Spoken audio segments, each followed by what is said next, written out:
اللہ کے قرآن سے ایک ایسی شہرہ آفاق آیت پڑھی جو ہر شیعہ سنی مسلمان کو زبانی یاد ہے،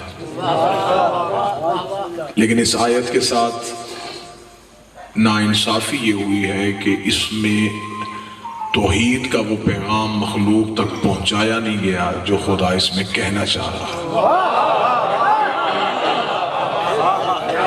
ان اللہ، بے شک اللہ و ملائکتہ اور اس کے فرشتے، یصلون علی النبی، صلو کرتے ہیں، درود پڑھتے ہیں نبی پر۔ یا ایھا الذین آمنوا، اے صاحبان ایمان، یا اے وہ لوگو جو ایمان لے آئے ہو، صلو علیہ، تم بھی ان پہ درود پڑھو، وسلموا تسلیما۔ یہ وہ ٹکڑا ہے جو مخلوق تک پہنچایا نہیں گیا۔ صرف ان پہ درود نہ پڑھو، انہیں ویسے تسلیم کرو جیسے تسلیم کرنے کا حق ہے۔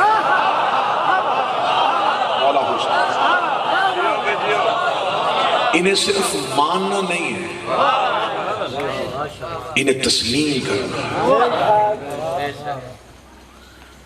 ماننا عقیدہ نہیں ہوتا، کیا ماننا ہے یہ عقیدہ ہے۔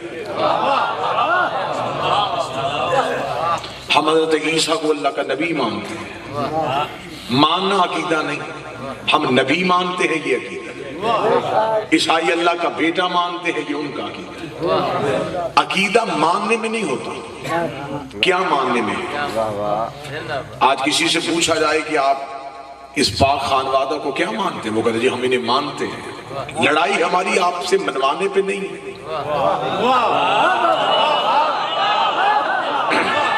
جھگڑا یہ ہے کہ آپ مانتے کیا ہے۔ خدا بھی انہیں منوا نہیں رہا، خدا بھی انہیں تسلیم کروا رہا، اور خدا کہہ رہا ہے کہ ویسے تسلیم کرنا جیسے تسلیم کرنے کا حق ہے۔ اب میں صدر سید کہنے لگا ہوں، اور یقیناً یہ وہ صدر ہے جس پہ میں اپنا موضوع کھڑا کرنے لگا ہوں۔ جنہیں تسلیم کیا جائے ان پہ تحقیق نہیں کی جاتی۔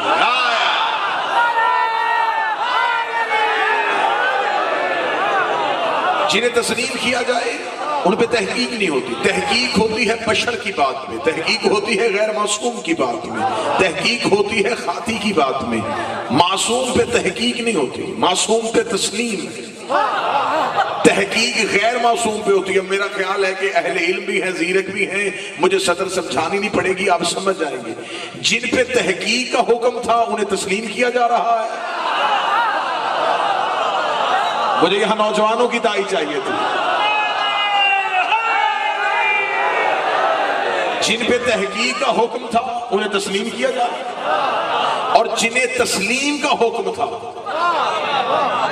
ان کے فضائل پہ تحقیق کی جا رہی۔ آج تک کبھی کسی نے اللہ پہ تحقیق کی ہو؟ تسلیم نظر نہیں آ رہا، تسلیم دکھائی نہیں دے رہا، تسلیم۔ خدا کہاں ہے کسی کو نہیں پتا، لیکن تسلیم۔ کیوں تسلیم کیا؟ ان کے کہنے کے۔ انہوں نے کہا ہے، ہم نے کہا ہے، اس کا مطلب ان کی ہے کا نام توحید ہے۔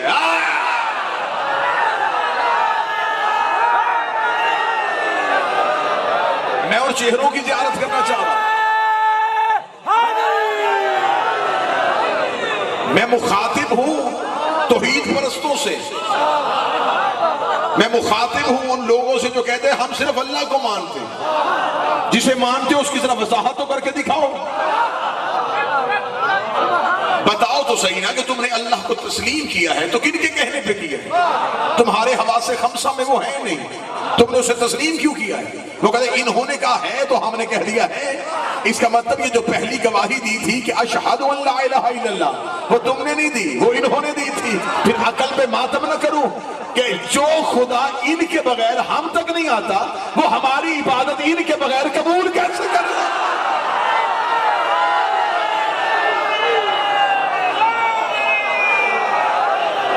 جب وہ خدا سیدھا ہم تک نہیں آیا، میرے شیعہ سے کیا اس خدا کے پاس طاقت نہیں تھی؟ وہ تو علی کل شیء قدیر ہے، وہ سیدھا آ جاتا۔ جب وہ خدا نے اپنی معرفت ڈائریکٹ ہمیں نہیں دی تو اس نے عبادت کا فلسفہ سمجھا دیا۔ اس کا سیدھا مجھ تک بھیجنے کی کوشش نہ کرنا۔ اور قریب کرتا ہوں، مصلی پہ نمازی کھڑا ہوتا، وضو کیا تھا بابا جی نماز کے لیے، مصلی پہ آئے، مصلی پہ جب خدا نے کھڑا کیا تو خدا نے کہا سب سے پہلے نیت سنا۔ یہ جو نمازی نماز میں نیت پڑھتا ہے نا، یہ مستحب نہیں، یہ واجبات نماز میں سے۔ اچھا نیت وہ سن رہا ہے کہ جو دلوں کی نیت جانتا ہے۔ مؤدب ترین چہرے میرے سامنے تشریف فرما، نیت وہ خدا سن رہا ہے جو دلوں کی چھپی نیتیں جانتا، لیکن اس نے کہا مصلی پہ آئے اور پہلے نیت کر۔ میرے مالک تو نہیں جانتا، جب میں وضو کر رہا تو میری نیت یہی تھی نا کہ میں نے نماز پڑھنی، جب میں نے مصلی بچھایا تو میری نیت تھی۔ خدا نے کہا تھی نا، سنا۔ اچھا ابھی تک کچھ نمازیوں کو اپنی نیت کے اندر چھپی ہوئی نیت کا بھی نہیں پتا۔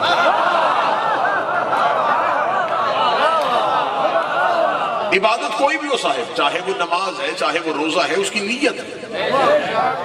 اب یہ رمضان کے روزے رکھتے ہیں نا تو افطار میں بھی نیت ہے، سحر میں بھی نیت ہے۔ نیت کیا ہے؟ ہم مصلی پہ نیت کیا کی؟ اچھا نماز پڑھنی تھی اللہ کی، لیکن جب اللہ کی بارگاہ میں نیت سنائی تو کیا نیت تھی؟ 2 رکعت نماز فجر پڑھتا ہوں قربتاً اللہ۔ یہ جو پچھلے لفظ تھے نا یہ سارے اردو کے تھے، یہ آپ کی زبان تھی، آپ کو سمجھ میں آئے۔ جو اس کے آگے آخری لفظ ہے نا عربی ہے، یہ آپ کی سمجھ میں نہیں آیا۔ 2 رکعت نماز فجر پڑھتا ہوں قربتاً اللہ۔ اب اس کا ترجمہ مولوی سے کروا لینا آج میری تقریر کے بعد، کہ جو ہم نے نماز کی نیت میں نیت کی تھی وہ نیت تھی 2 رکعت نماز پڑھتا ہوں قربتاً اللہ نہیں۔ میں پڑھے لکھے لوگوں سے مخاطب ہوں، نماز اللہ کی ہے لیکن یہاں نیت کی ہے 2 رکعت نماز پڑھتا ہوں قربتاً اللہ نہیں، قربت اللہ نہیں، قربتاً اللہ، میں اللہ کی طرف قریب ہونا چاہتا ہوں۔ الہ عربی زبان میں آتا ہے طرف کے لیے۔ کدھر جا رہے ہو؟ الى المسجد، مسجد کی طرف۔ کدھر جا رہے ہو؟ الى البیت، گھر کی طرف۔ یہ جو رستہ ہے نا، اس رستے کو عربی زبان میں الہ کہتے ہیں۔ اب سمجھئے گا ذرا، تمہید سمجھئے گا، نمازی نے نیت کیا کی؟ میں 2 رکعت نماز پڑھتا ہوں اللہ کی طرف قریب ہونے کے لیے، یہ ہے نیت۔ اب میں اتنی بہترین نیت کی وضاحت کروں گا کہ آپ کو نیت میں سے علی دکھاؤں گا۔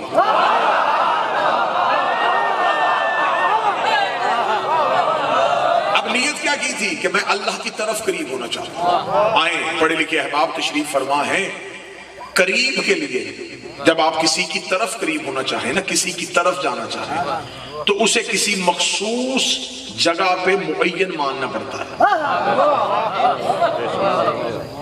پڑھ لکھے اب آپ، میں کہوں کہ مجمع تھوڑا منبر کے قریب آ جائے تو اس کا مطلب منبر ادھر ہے، آپ ادھر سے ادھر قریب ہو رہے ہیں، اس کا مطلب ہے کہ اسے ایک جگہ پہ یہاں ماننا پڑے گا، آپ ادھر سے ادھر قریب ہوں گے۔ اگر میں آپ کے قریب ہونا چاہوں تو آپ ادھر ہیں، میں ادھر سے آپ کے قریب ہوں۔ کسی چیز کے قریب ہونا ہو تو اسے کسی ایک جگہ پہ محدود ماننا پڑتا ہے۔ اگر ہم اللہ کی طرف قریب ہو رہے ہیں تو اللہ کو محدود ماننا پڑے گا۔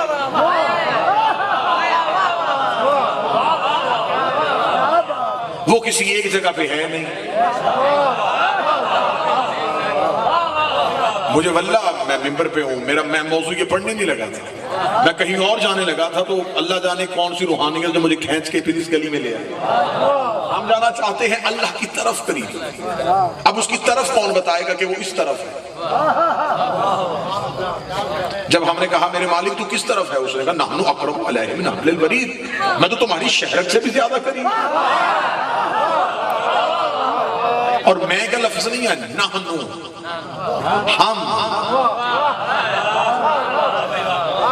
اب اب اس کی وضاحت بعد میں ہو جائے گی. اب اللہ کی طرف قریب ہونا چاہتے ہیں، اس کی طرف دکھاؤ کہ وہ کس طرف رہتا ہے. اسے کسی ایک جگہ پہ محدود مان لو گے تو پھر عقیدہ توحید ہی ختم ہو جائے گا. چلے میں بڑا خوبصورت ادب کا جملہ دینے لگا ہوں. ادیب چہرے تشریف فرمائے ہیں، اگر اللہ کی طرف نہیں مل رہی تو اللہ کے کوئی طرفدار ہی ڈھونڈ لو.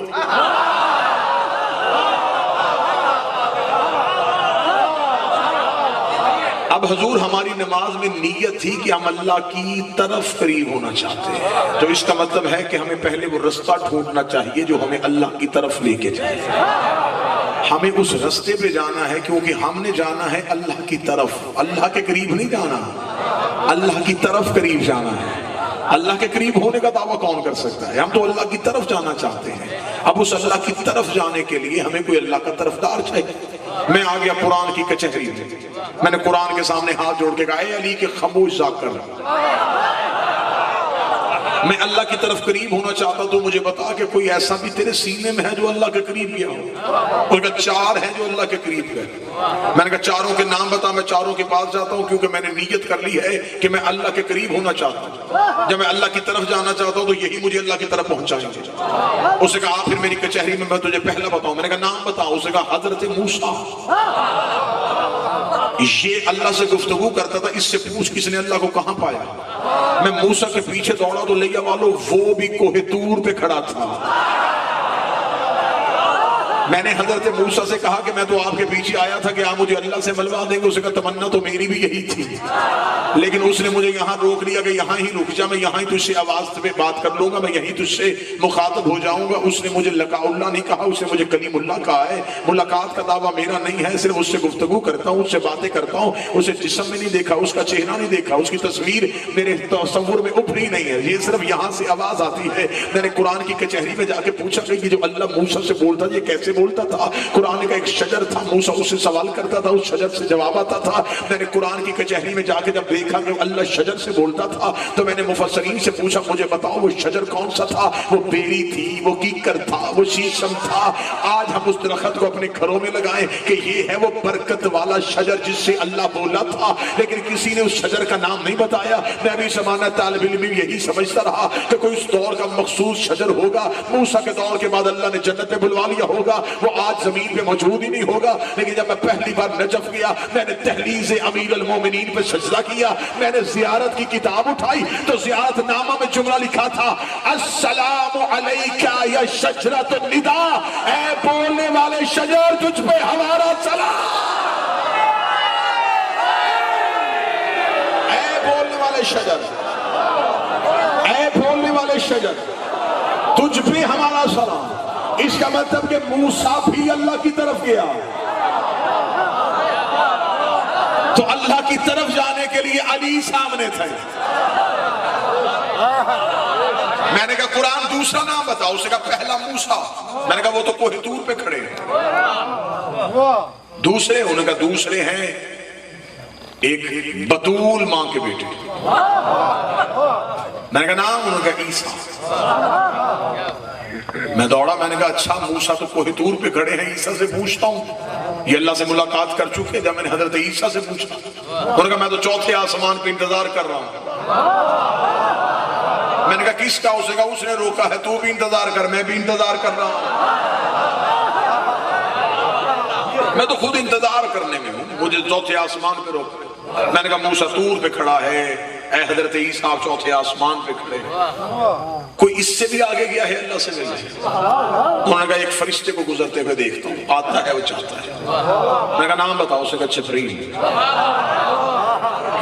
اب مجھے نہیں پتا کون اس گفتگو کا لطف لے رہا ہے، کہاں کہاں عشق پر پھوٹ رہے ہیں. میں نے جا کے دیکھا کہ موسیٰ طور پہ کھڑے تھے، عیسیٰ چوتھے آسمان پہ کھڑے تھے. حضرت عیسیٰ نے جبریل کا رستہ دکھا دیا. میں نے جا کے کہا اے جبریل تو مجھے بتا کیا تو بھی اللہ سے ملاقات کرتا ہے؟ تو لیا والو لطف لینا، جب میں جبریل کے پیچھے گیا تو وہ بھی سدرہ پہ کھڑا کانپ رہا تھا. وہ بھی سدرہ پہ کھڑا کانپ رہا تھا. میں نے کہا اس سے آگے؟ اس نے کہا اس سے آگے جاؤں گا تو پر جل جائیں گے. اس سے آگے وادی نور ہے، نہ مجھ سے کبھی اس سے ملا ہوں، نہ میں نے کبھی اس سے دیکھا ہے. میں نے کہا موسیٰ طور پہ کھڑے ہیں، عیسیٰ چوتھے آسمان پہ کھڑے ہیں، تو وحی کا امین ہے لیکن تو بھی سدرہ پہ کھڑا ہے، کیا تو بتا تجھ سے بھی آگے کوئی گیا ہے؟ جبریل نے کہا تیرے عقیدے کا چوپن آ جائے گا، میں سدرہ پہ کانپ رہا تھا اور مصطفیٰ نلین پہن کے چلے گئے ہیں، میں سدرہ پہ کھڑا کانپ رہا تھا اور مصطفیٰ نلین پہن کے چلے گئے ہیں۔ میں نے کہا اچھا نبیوں کا نبی، تیرا شرف ہے کہ تو اللہ سے ملاقات کر کے آیا ہے، موسیٰ طور پہ، عیسیٰ چوتھے آسمان پہ، جبریل سدرہ پہ،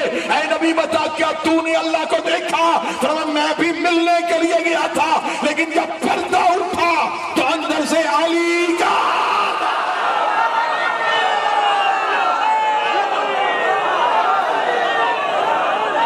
جو ہاتھ آیا وہ دست امیر تھا۔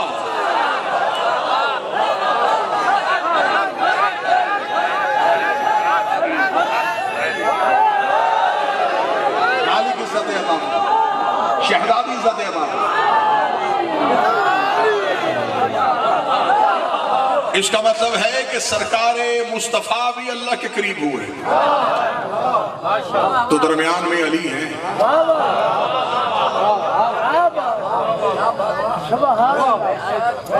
تو شاہول میں علی بعد میں نکالنا، پہلے نیت سے نکال کے دکھا۔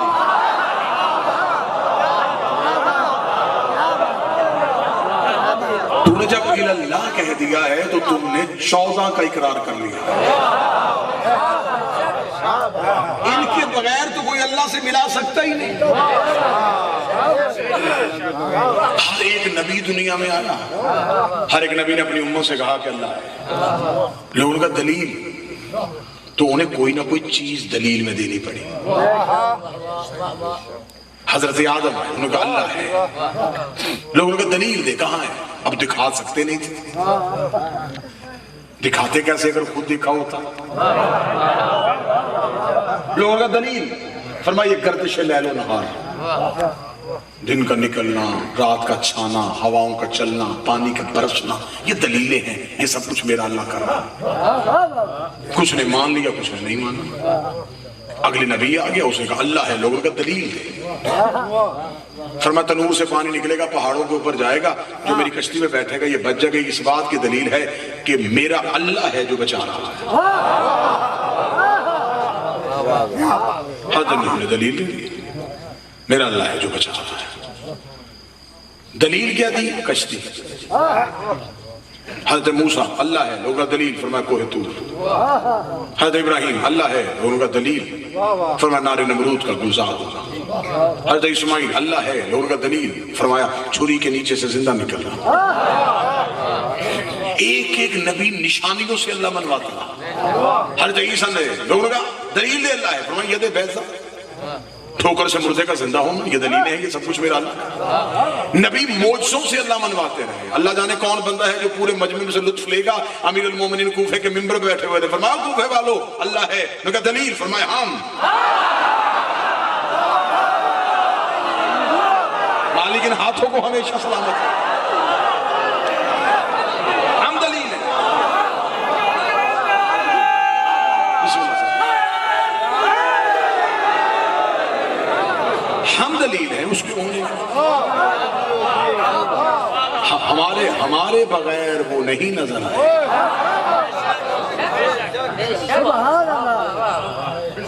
ہم ان کی الوہیت کے قائل نہیں، ہم ان کی ولایت کے قائل۔ ہم مانتے ہیں کہ یہی ہیں جو اللہ سے ملواتے ہیں۔ عزت والے صاحبان بیٹھے ہیں، زمین پہ سورج نہیں آتا، سورج کی کرنیں آتی ہیں۔ کرنیں سورج نہیں، سورج کا اثر ہے۔ بارہ اللہ نہیں، اللہ کا اثر۔ آپ خاموش ہو گئے، جیسے بغیر کرنوں کے سورج پہچانا نہیں جاتا، بغیر بارہ کے اللہ بھی پہچانا نہیں۔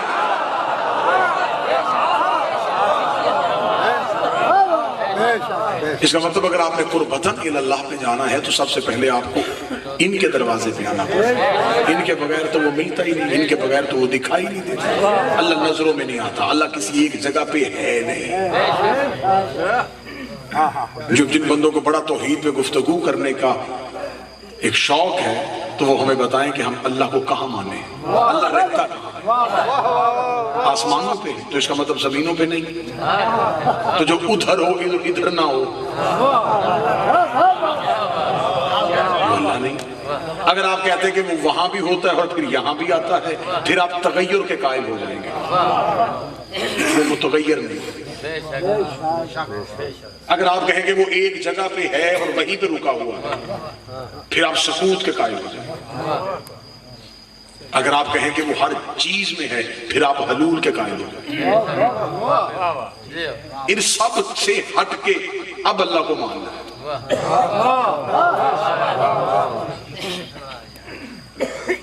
گفتگو خشک تو نہیں ہو رہی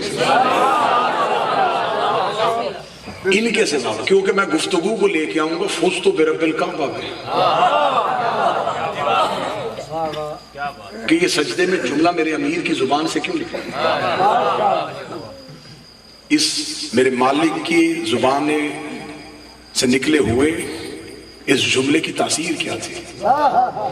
ہم اللہ کو کہاں مانیں گے؟ زمینوں پہ مانیں، آسمانوں پہ مانیں، مختلف جگہوں پہ مانیں، کہاں مانیں؟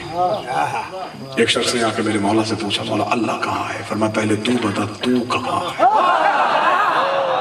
ہائے ہائے ہائے ہائے ہائے.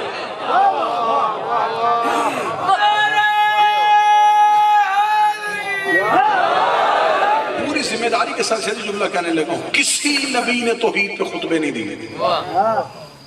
منوائی ہے توحید، خطبے نہیں دیے. کسی نبی نے توحید پہ خطبہ نہیں دیا. حتیٰ کہ خود رسالت امام نے بھی توحید پہ خطبہ نہیں دیا. میں ذمہ داری کے ساتھ بات کروں. قطعاً یہ مطلب نہیں ہے کہ امیر المومنین توحید پہ خطبے دیتے تھے، اور معاذ اللہ میرے کہنے کا مقصد یہ ہے کہ نبیوں کے پاس معرفت توحید نہیں تھی. لیکن نہیں، نبیوں کو توحید پہ بات کرنے کی ضرورت ہی نہیں پڑی. اس لیے کہ کسی نے ابراہیم کو اللہ نہیں کہا،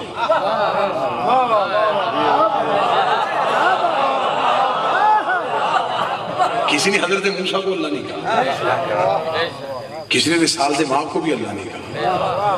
اللہ ہونے کا شک ہوا ابو طالب کے بیٹے. جس پہ شک ہوا اسی نے توحید میں خطبے دینے شروع کر دیے. اسی نے توحید میں گفتگو کرنی شروع.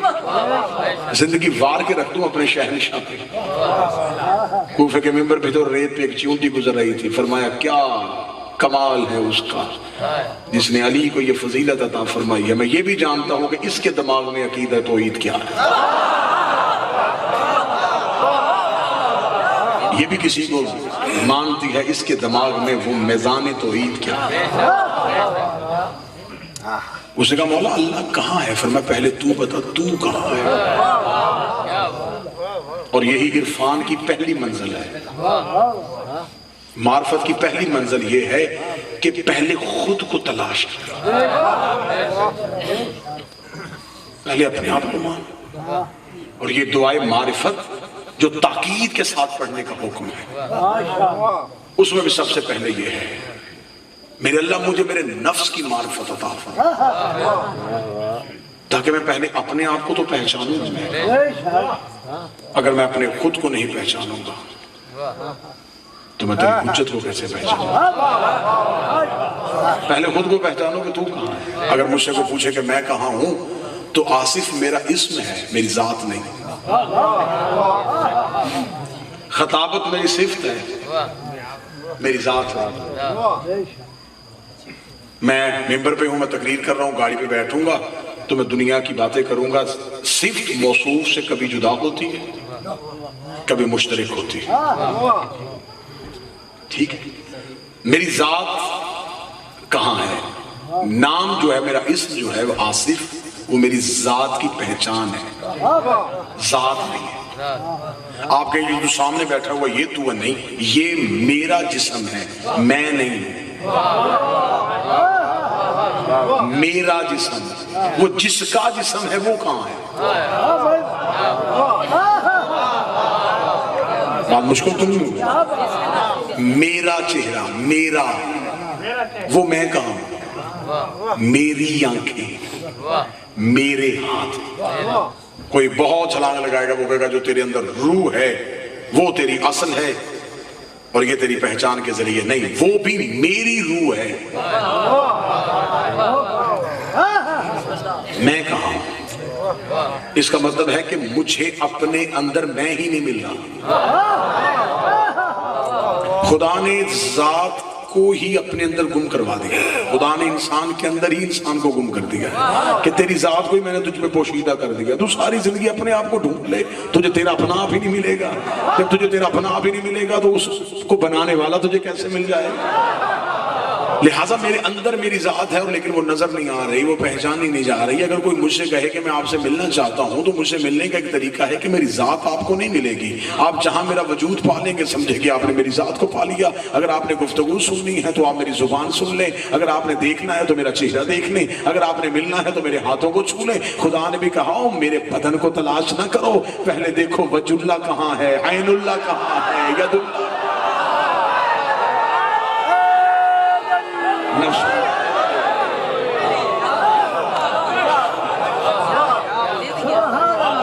انہوں نے منوایا ہے کہ اللہ ہے، انہوں نے منوایا ہے کہ یہی وجہ ہے کہ امیر المومنین جیسی ذات جو 80 جنگوں میں موجود ہے وہ میدان جنگ میں شہید نہیں ہو رہے۔ میرے اللہ اگر تو نے شہادت کا درجہ دینا ہے تو میدان جنگ میں دے۔ بہادر ہے میرے شہنشاہ، میدان جنگ میں شہید ہوں گے۔ زیور ہے یہ بھی توحید کا کہ میرا علی مجھے بچاتا بچاتا میدان جنگ میں شہید ہو گیا، لیکن مسلح کا انتخاب علی اور خدا کا مشترکہ منصوبہ تھا۔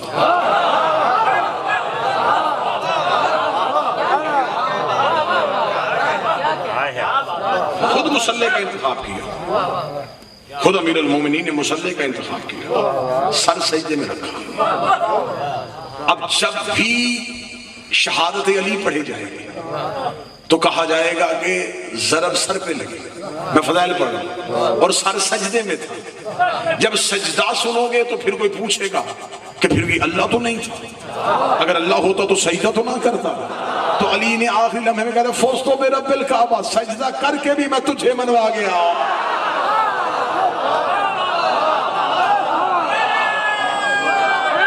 بات کا لطف لیجئے گا، قاتل کا مقصد کیا تھا؟ قاتل انتظار کرتا رہا، اس نے وضو کرتے ہوئے امیر المومنین کا قتل نہیں کیا جبکہ وہ مسجد میں موجود تھا۔ اس نے امیر المومنین کو مصلی تک آتے ہوئے قتل نہیں کیا، اس نے مصلی کا انتخاب کیا۔ اب بڑی چھپی ہوئی بات ہے، اللہ جانے کون سمجھے۔ قاتل مصلی پہ علی کو قتل کر کے وہ چاہتا تھا کہ میں عبادت اور علی کو جدا کر دوں، لیکن امیر المومنین نے مصلی کی زین نہیں چھوڑی، مصلی کی زین پہ سوار رہا میرا شہنشاہ، اور امیر المومنین نے سر سجدے میں رکھ دیا۔ مصلی پہ عبادت اور علی اتنے آپس میں لازم اور ملزوم ہو گئے کہ مصلی نے بھی علی کی زخمی پیشانی کو چوم کے کہا میں قیامت تک وہ نمازی برداشت نہیں کروں گی جس کے دل میں تیری ولایت ہے۔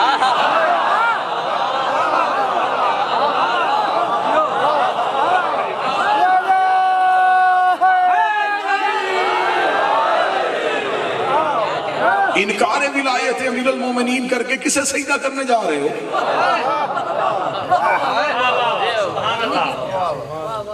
امیر المومنین کو عبادت سے جدا کر کے کسے ماننے جا رہے ہو؟ اللہ کو، وہ اللہ جو تمہیں اس نے منوایا تھا۔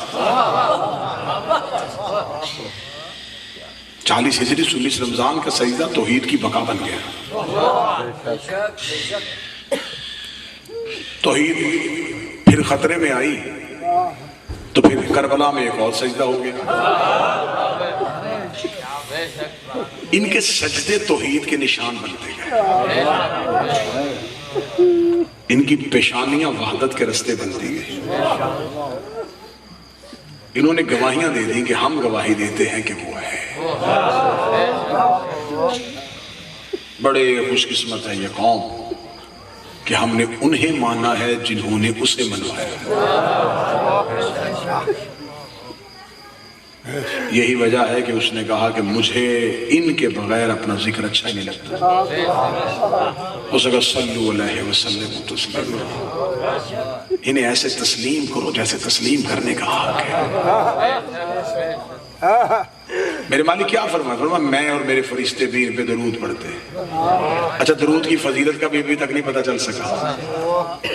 خدا نے کہا کہ میں اور میرے فرشتے درود پڑھتے ہیں اور تم بھی درود پڑھو. ہم نے آگے سے کیا کہا اللہم صلی علی محمد والے، میرے اللہ تو درود پڑھ. وہ کہہ رہا ہے تم پڑھو، ہم کہہ رہے ہیں کہ تم پڑھو. وہ ہمیں پڑھوا رہا ہے، ہم اسے پڑھوا رہے ہیں. اصل درود کیا ہے؟ اللہم صلی علی محمد والے محمد کا ترجمہ کیا ہے؟ میرے اللہ تو درود پڑھ. وہ کہہ رہا ہے تم پڑھو. اگر اب اس کو زبان معصوم سے میں آخر میں اس کی وضاحت کر دوں، معصوم سے پوچھا گیا مولا حقیقت درود کیا ہے؟ ہم کہتے ہیں کہ تو پڑھ، وہ کہہ رہا ہے کہ تم پڑھو. فرمایا خالق اور مخلوق کے درمیان فیض کا وسیلہ ہم ہے. وہ سیدھا مخلوق کو نہیں دیتا.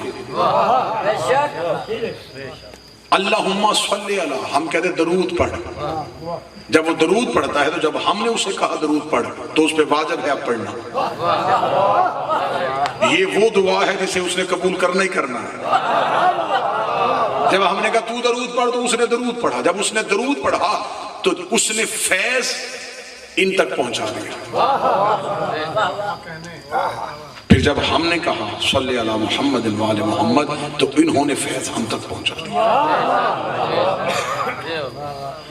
ہم اپنی دعائیں انہیں دیتے ہیں، یہ اسے پہنچاتے ہیں. وہ اپنا فیض انہیں دیتا ہے، یہ ہمیں پہنچاتا ہے. اس ترسیل کو درود کہتے ہیں.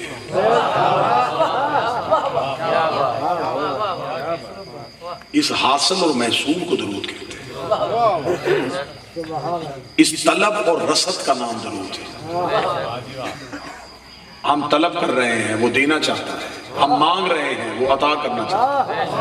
اگر تھوڑی سی کوئی کم علمی ہے تو میں تھوڑا اور آسان کر دیتا ہوں کہ ہم چاہتے ہیں اس سے مانگنا، وہ چاہتا ہے ہمیں دینا. وہ آ نہیں سکتا، ہم جا نہیں سکتے. اس نے درمیان میں انہیں رکھ لیا. خالق مخلوق حجت ہے، یہ بھی نہیں ہے، وہ بھی نہیں، بشر بھی نہیں ہے، خدا بھی نہیں ہے. یہاں آتے ہیں تو ان جیسے ہو جاتے ہیں.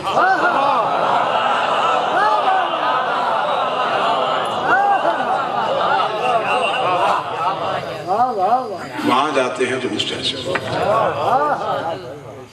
دین میں سے حجت نکال دو تو دین کی چھتی زمین پہ گر جائے. حجت دین کی عمارت کی ستون ہے. انہوں نے زمانے میں ظاہر کیا ہے. انہیں ہم کہتے ہیں مظہر. یہ اللہ کے مظہر ہے.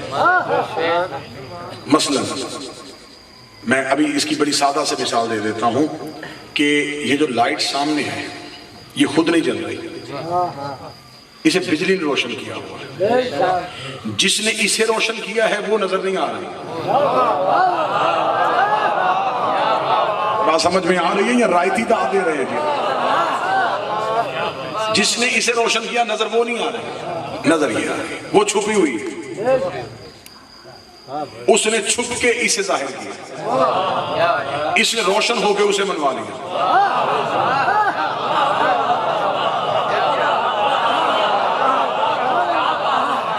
اسے سامنے آنے کی ضرورت ہی محسوس نہیں ہوئی. اس کا کام تو مخلوق تک فیض پہنچانا تھا نا، تو اس نے پہنچا دیا. اسے ظاہر ہونے کی ضرورت نہیں. ابھی تھوڑی دیر کے بعد یہ لائٹ بند ہو جائے تو کوئی نہیں پوچھے گا بلب تو نہیں ٹوٹ گیا، ہر کوئی پوچھے گا بجلی تو نہیں چلی گئی. اس کا مطلب مظہر خاموش ہو جائے تو پیچھے سے حقیقت چلی جاتی ہے. مہمان ہوں تمہارا منت کر کے جا رہا ہوں، علی اللہ کا مظہر ہے. علی کو جہاں سے نکالنا سوچ کے نکالنا، جہاں سے علی چلا جائے وہاں سے اللہ بھی چلا جائے.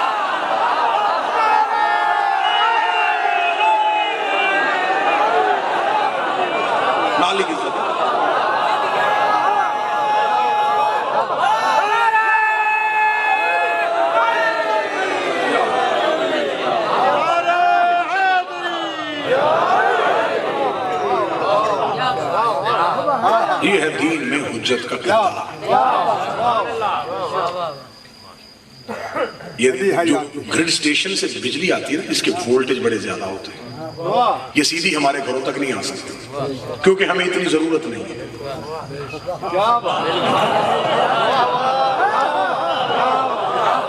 آپ جسے تمثیلی کتابیں سمجھ میں آتی ہے وہ تو بولتے ہیں، ہمیں اتنی ضرورت نہیں ہے، لہٰذا پھر ان بجلی بنانے والوں نے سوچا کہ اگر یہی وولٹیج گھروں میں دیں گے تو وہ ضرورت سے زیادہ ہے، کیا کریں؟ انہوں نے درمیان میں ایک اعلیٰ نسل ہے جسے ٹرانسفارمر کہتے ہیں، وہ پورے وولٹیج اس کو دیتا ہے، وہ اسے ٹھنڈا کرتا ہے، آگے اتنا پہنچاتا ہے جتنی ضرورت ہوتی ہے۔ حجت توحید سے پوری طاقت لیتی ہے،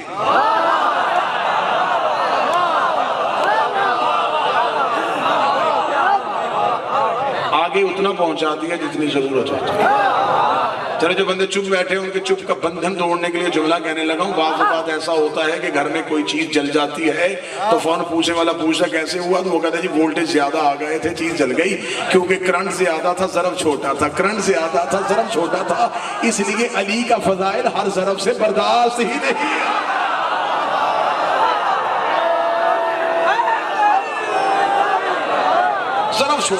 ضرب چھوٹا ہو فضائل زیادہ پڑھ دیا جائے تو جس جگہ پہ کسی سوئچ میں زیادہ وولٹیج آ جائے تو وہاں سے کیا ہوتا ہے، جل جاتا ہے۔ یہی منکر کے ہاں بھی علت ہے، فضائل زیادہ سنیں،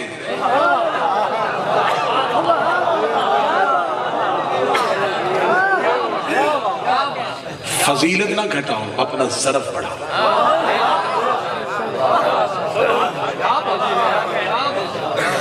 میرے شہنشاہ کا فرمان مقدس ہے، مالک فرماتے ہیں کہ اگر تمہارے سامنے ہمارے فضائل پڑھے جائیں اور اگر تمہارے ہاں معرفت کی کمی ہے تو تم ہماری فضیلت کا انکار نہ کرنا، ہم سے معرفت کی بھیک مانگنا،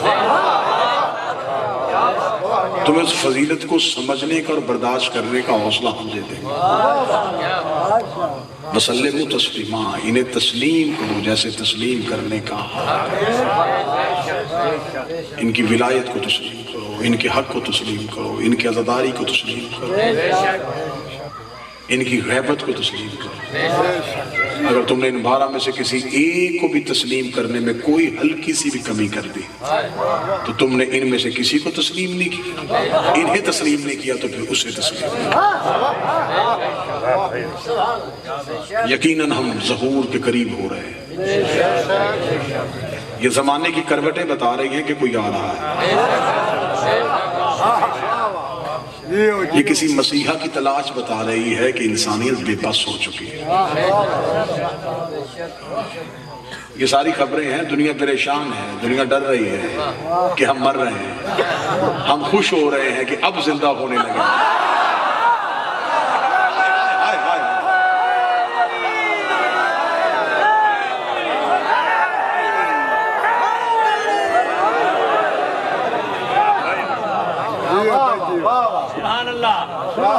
اب ہم زندہ ہونے لگے۔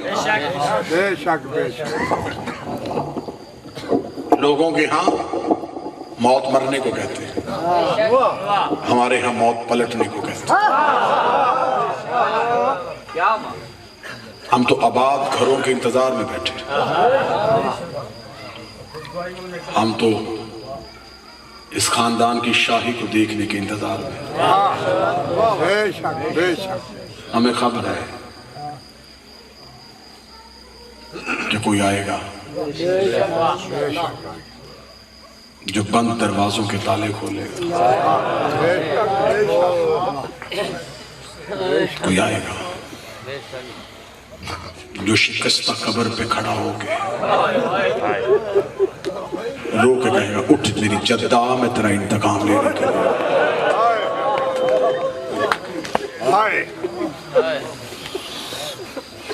انبیاء جس کے لشکر میں ہوں گے، امیر جیسے جس کے سپاہی ہوں گے، یقیناً یہ دور استقامت دکھانے کا ہے۔ محنت کر کے جا رہا ہوں، کثرت ظہور مانگو، کثرت کے ساتھ ظہور مانگو، اٹھتے بیٹھتے ظہور مانگو، کیونکہ کسی بھی لمحے کان میں وہ آواز آنے والی ہے۔ عرب کی ایک عورت برقع پہن کے سوتی تھی، عورتوں نے کہا برقع پہن کے کیوں سوتی ہے؟ اسے کہا وارث آ گیا تو برقع ڈھونڈوں گی یا مالنے کے لیے؟ عقیدہ یہ چاہیے۔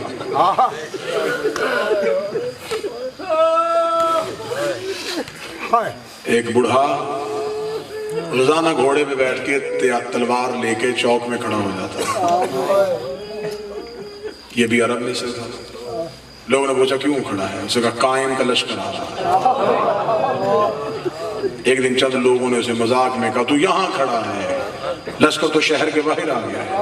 اس نے گھوڑا دوڑایا اور پھر وہ واپس نہیں آیا، یقیناً وہ مالک کے لشکر میں پہنچ گیا۔ ایک شخص نے میرے شہنشاہ سے پوچھا تھا مالک جس دور میں آپ میں سے کوئی نہیں ہوگا اس دور کے شیعہ کیا کریں گے؟ فرمایا وہ کون سا دور ہوتا ہے جب ہم نہیں ہوتے؟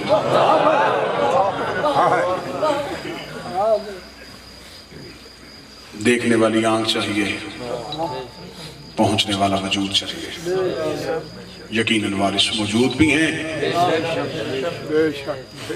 مجھے اور آپ کو دیکھ بھی رہے ہیں اور سن بھی رہے ہیں، کیونکہ اس وقت منبر پہ میں ہوں، میں آپ کی ترجمانی کرتے ہوئے مالک سے منت کروں گا میرا وارث ہم پہ کرم فرما، ہمیں اس مشکل دور میں استقامت نصیب، ہمیں ولایت امیر المومنین جیسی نعمت سے ہمیشہ سرفراز۔ میرے بعد میرے بھائی آپ کو تفصیلی شہادت سنائیں گے، دو درد تاکہ آنکھ میں آنسو آئے، رخسار پہ آئے میری عاقبت کا اور آپ کے آنے کا سامان ہوگا۔ دعا کرتا ہوں میرا مالک عید قریب اور بیٹی یتیم ہے،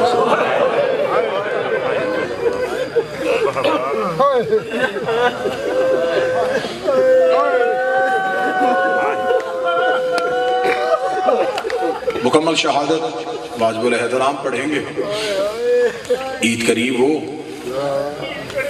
کوئی بیٹی یتیم نہ ہو۔ یہ وہ دن ہوتے ہیں جن دنوں میں بھائی بہنوں کے گھروں میں جاتے ہیں،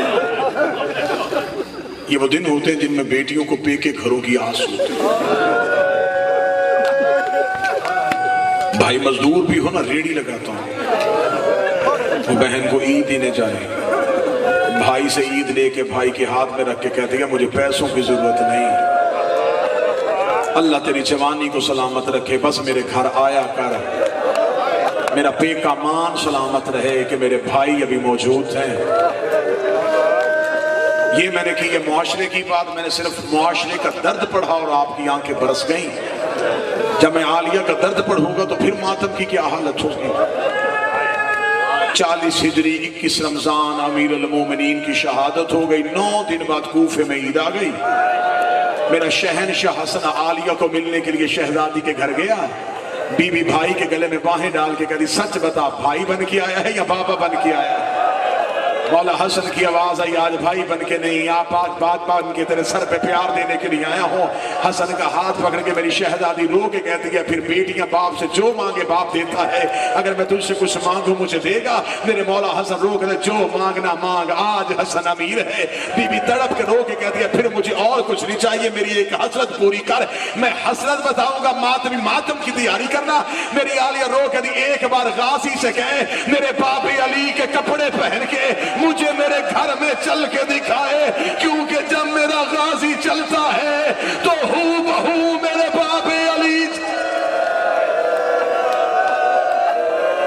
ایک بار غازی سے کہے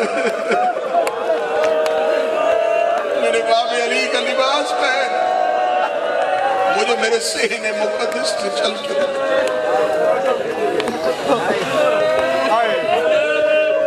ہمارا مالک جلد ظہور کرے،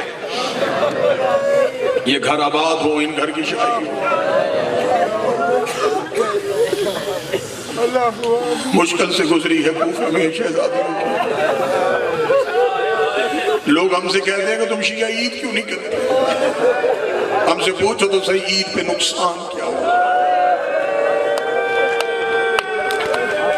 میں نفسیاتی بات کہہ کے مسائب پڑھنے کا عادی ہوں. بابا جی ماتمی ہے، میں منت کر کے سوال کروں، کسی بیٹی کا 90 سال کا باپ بھی مر جائے نا عید سے چند دن پہلے، ہم سائے عید نہیں کرتے، اپنے بچوں سے کہتے نئے کپڑے پہن کے اس کے گھر نہ جانا، چند دن پہلے اس کا بابا دنیا سے گیا ہے.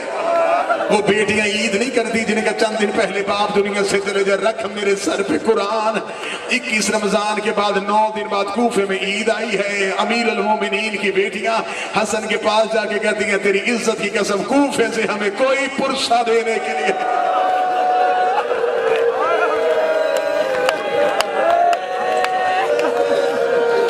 17 رمضان 40 ہجری امیر المومنین کی کوفے میں آخری تقریر تھی. امیر المومنین نے اپنی آخری تقریر میں کہا، بڑا مشکل خطبہ تھا میرے مولا. صحابہ کہتے ہیں پہلے امیر المومنین خطبہ دیتے چہرے پہ روب جلال. 17 رمضان داڑھی سفید، چہرے پہ غربت، امامے کے پیٹ دونوں طرف سے کھلے ہوئے. خطبہ دیتے دیتے امیر المومنین کی آواز، کوفے والو مجھے بول کے بتاؤ میں نے کبھی کسی یتیم کا حق تو نہیں کیا؟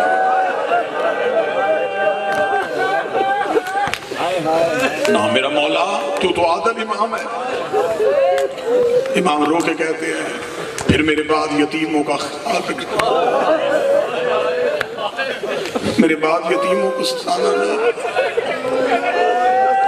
امیر المومنین روتے روتے ممبر چھوڑ دیا. امیر المومنین کے صحابہ کی آواز آئی، مالک آج اس جملے کی سمجھ نہیں آئی. مولا آج آپ کے چہرے پہ رونا، مولا آج آپ کی آنکھوں میں آنسو. رو کے کہتے مجھ سے سوال نہ کرو، آج کوفے کے لوگ اپنی عورتوں کو میرے گھر بھیجنا. آج کوفے کی عورتیں امیر المومنین کے گھر آئیں. میں صدا سے معافی مانگ کے جملہ پڑھنے لگا ہوں. امیر المومنین اپنے گھر کے دروازے بیٹھ کے کوفے کی عورتیں آتی گئیں. علی دروازہ کھول کے ایک ایک کو دعا دیتے ہوئے اپنے گھر کے اندر رخصت کرتے رہے. گھر کے اندر کوفے کی عورتیں چلے گئی، گھر کھچا کھچ بھر گیا. جناب فضہ روایت کرتی ہیں ساری زندگی امیر المومنین ایک چراغ کے علاوہ دوسرا چراغ نہیں جلانے دیتے تھے. آج امیر المومنین کی آواز ہے فضہ گھر کے سارے چراغ روشن کر. جناب فضہ کہتی میرا بدن کانپنا شروع ہوا. بی بی کہتی جب ہم نے چراغوں کو روشن کر دیا آواز آئی ایک بار کوفے کی عورتوں کو میرے صحن میں اکٹھا کر. میری شہزادی سے کہا ایک بار اپنے حجرے کا پردہ ہٹائے، ایک بار میری بیٹی کو جی بھر کے دیکھ لے. ایسے نہ ہو یہ دوبارہ کوفے میں آئے اور یہ کہ ہم نے تو بنت علی کو دیکھا.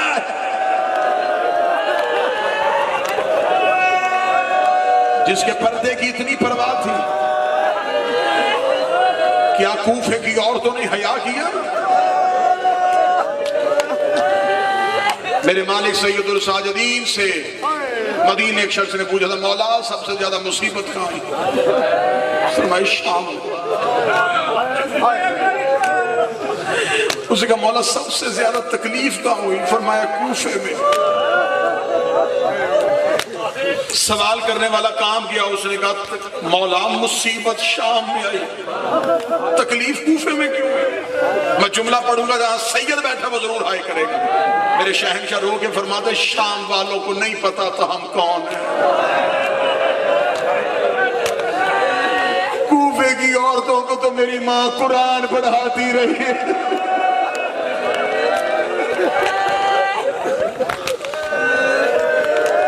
مجھے خبر ہے یہ پاک نگری ہے، سخت مصائب نہیں سنتے تم لوگ، ادب سنتے ہو. بڑا بچ کے ایک جملہ پڑھنے لگا. کوفے میں ورود پاک ہوا میری شہزادی کی. جب میری شہزادی کا داخلہ ہوا نا کوفے، ایک گلی کا موڑ آیا. میرے چوتھے شہنشاہ کی آواز ہے کہ یہ وہ گلی ہے جس میں حبیب ابن مظاہر کا شہزادی دیکھ کے کہتی ہے ان سے کہے ہمیں کسی اور گلی سے گزارے. اس گلی سے قرآن کی آیتیں نہیں گزری. ملاؤں نے دیکھے گا نہیں ہم یہاں سے گزاریں گے. چھت پہ کھڑا تھا حبیب کا بیٹا. شہزادی کی آواز آئی اچھا بیٹا سجاد پھر ایسے کر میرا اونٹ اس کے مکان کی چھت کے قریب کر. قریب ہی بتاؤں؟ اما کیوں؟